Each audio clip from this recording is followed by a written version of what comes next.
So I'm going to switch gears here and talk about financial planning as well as portfolio management and really how to merge those two disciplines together. And specifically what I'm going to be talking about is sequence of return risk. It's something that not many people pay attention to, but it can be really impactful on how you create a retirement plan and also how you manage your portfolio. So I'm going to take you through an example here. If we had a $100,000 portfolio, given a 5% average rate of return, and we're going to use this capital to live off of in retirement. So we're going to be taking $600 a month from this portfolio.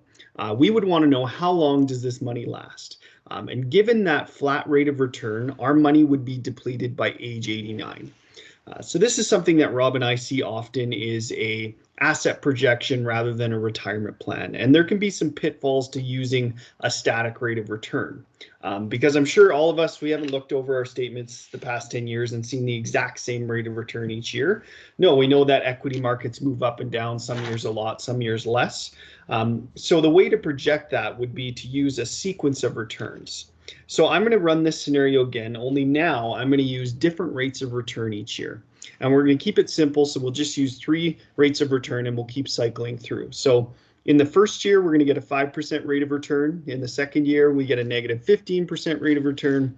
And in the third year, we get a 25% rate of return. And then we'll just keep going clockwise and get those same rates of return all the way through retirement. You'll notice that we haven't changed your average rate of return. If you take those 3 numbers, add them up, divide by 3, we still get a 5% average rate of return. And we're running the same example where we have a $100,000 portfolio and taking out that $600 a month. Only now, once we introduce volatility to the portfolio, our capital is depleted by age 83. So we've lost 6 years of retirement income by introducing volatility to this scenario. And I'm not using specific numbers or a specific sequence to make it seem like this or manipulate the numbers. And to prove that, I'll just run it in reverse. So in the first year, we get a 5% rate of return. In the second year, we get a 25% rate of return. And in the third year, we get a 15% rate of return. And we're just going to run this sequence in a counterclockwise order. Now, given the same constraints, we have 100,000, same withdrawal rate.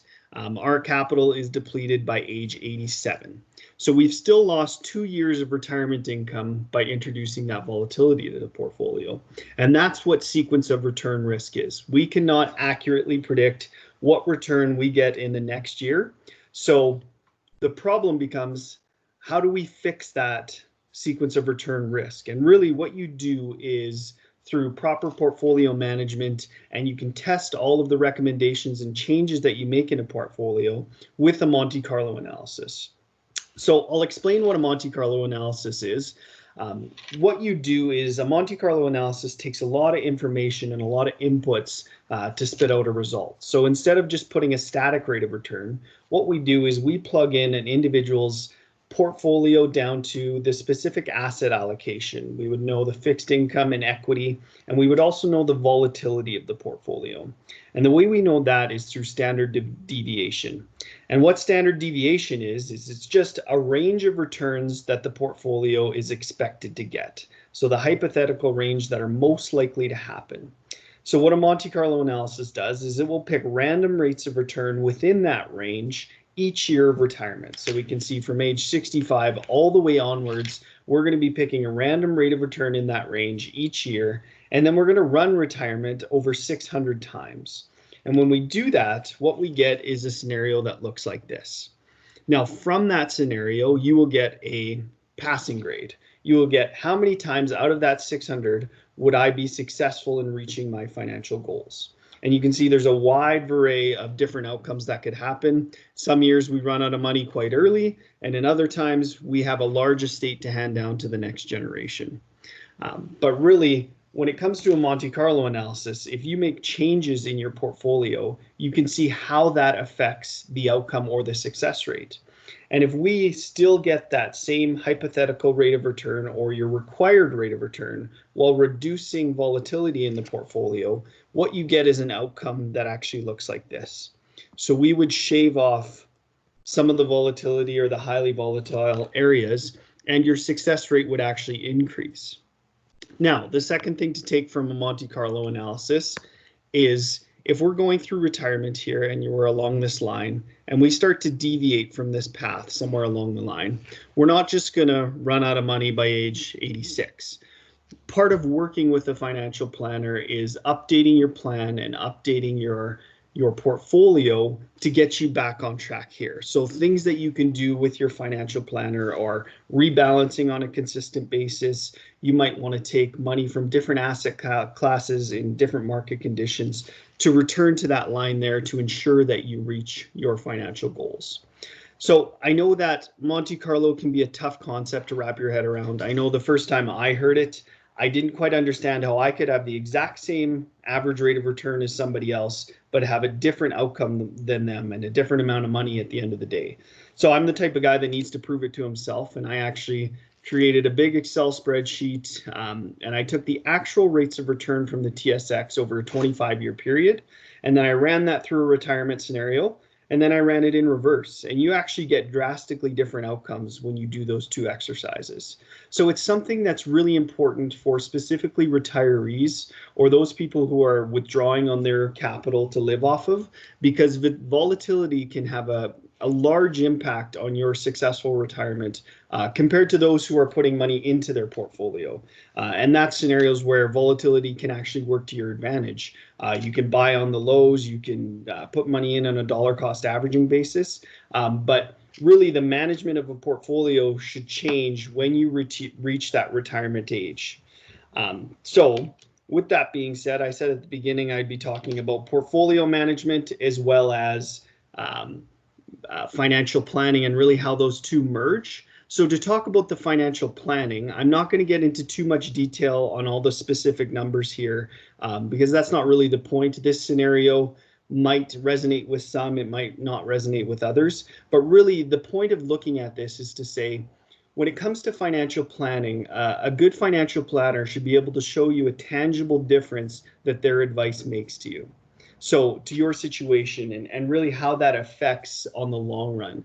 And the way we do that is by creating a financial plan, a written financial plan, and really showing in numbers with our planning software how that makes a difference. And that's important for us as financial planners to see that all of our strategies make a difference, and as well for clients to see that financial planner is actually creating value for you. So in our case study here, we have Nicole and Sam. They're approaching retirement. They have a number of different assets in different accounts. They have GICs, RSPs, TFSAs, and you can see in here we've captured standard deviation for all of their different investments. So I mentioned before for a Monte Carlo analysis, that's very important for us to judge the volatility of their portfolio. Now, currently what they're doing or what they're planning is they want to withdraw all those RSPs early, spread out the tax bill. This is what we hear from people quite often. They also want to transfer the chalet to their son, Al, and pay the capital gains on that. And they have a GIC earmarked for that event. Now, some family planning that's come into this scenario is Al doesn't have any savings, and he's engaged to somebody that they barely know. And then the final thing is they want to use their TFSAs for annual shortfalls and big lump sum costs. So they're using their TFSA more as an emergency fund rather than a retirement vehicle.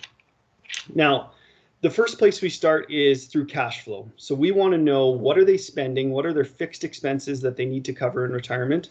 And what are their discretionary expenses that they plan on covering? So that would be their financial goals. What do they really want to do with their retirement, and how much do they need? And then we see, where are the incomes coming from? So they have some pension income, CPP, OAS, GIC, some guaranteed types of income, and then there'll be a gap there. So between what they want to spend and what their fixed incomes are, what do those investments need to cover? And that's really, how do we come up with that sustainable withdrawal rate? Now, they sit down with a financial planner here and come up with 5 strategies to improve their financial situation and create that full retirement plan. The first one being splitting their pension income. Now, this is a basic retirement planning tool that a lot of people use, and it's a great way to, instead of having all of the pension income taxed under one person's name and bump them into a higher tax bracket, we split it between the 2 spouses, and we can actually reduce taxes that way. The second one is redeeming RSPs later instead of earlier. So really what we're talking about is the retirement income order. And we'll see really in the numbers how that affects their overall financial plan. The third being purchase a small annuity instead of a GIC. So if we compare those rates of return, both guaranteed income, an annuity can have some more tax advantages. And then it comes to the TFSA. So really rebalancing the TFSA and seeing how that looks in a Monte Carlo analysis to get a good average rate of return while reducing the volatility, and then continuing to save money into that TFSA throughout retirement. So a lot of people stop putting money into their TFSA at retirement. We want to keep funding that TFSA, and that might just mean moving it from different asset classes into the TFSA to max that out every year. And then we're actually going to use the TFSA as a retirement vehicle. So we're not going to use it every single year to pull money out or for emergencies. We're going to defer it as long as possible to get the maximum amount of tax-free growth and then start withdrawing on that account there. And then for the family planning, deferring the transfer of the chalet and deferring the capital gain. So instead of having a big lump sum capital gain that we have to pay right away, we're going to pay that capital gain down the road. So the way we judge this, one of the ways we can do it is look at lifetime spending and to see if there's any shortfalls or deficits in the financial plan. And really what this chart is showing us here is every single year, how much money do we need in retirement? And then where are those sources of capital coming from? And you can see at the end of their retirement, they actually have a shortfall, and it equates to around $500,000. So a number of things would have to happen. Either we would have to redo the retirement plan, and they would have to live off less in retirement. They could push retirement back, or we could do some financial planning to see if we can reach all of their goals. Now, we would compare this side by side with all of our recommendations. And in this example, all we're including here is splitting the pension income. And you can see that it actually increases their lifetime spending by $100,000 and decreases that shortfall at the end. Now, that's just one example and one way to compare the financial planning. A different way to do that is to use the Monte Carlo analysis like I was demonstrating earlier. And this is really tying the financial planning and the portfolio construction together to see that success rate at the bottom here. So without any financial planning, as of right now, if they did nothing, they would have a 66% chance of reaching all of their financial goals in many different market conditions. So in some of the worst market conditions and in some of the best, they came out with a 66% chance. Now, when we start introducing these strategies, we can see how that affects that success rate. So like we talked about earlier, splitting that pension income actually increases it to 67%. And there's that $100,000 of net lifetime spending. Now, back up a bit here and talk about these three metrics. We have net lifetime spending, lifetime tax, and net estate. And these are really three good metrics for us as financial planners to look at to see how our strategies and the things that we put in place, how they affect your financial plan. Because sometimes people just look at net estate, it might be quite larger because of all the strategies we put into place, and they say, I don't really want to hand down more to the next generation. Well, then we can do net lifetime spending. You can actually spend more of your money in retirement. So those are two different contrasting ways to look at it. And then everybody wants to decrease the amount of tax they pay, so we can look at that metric as well.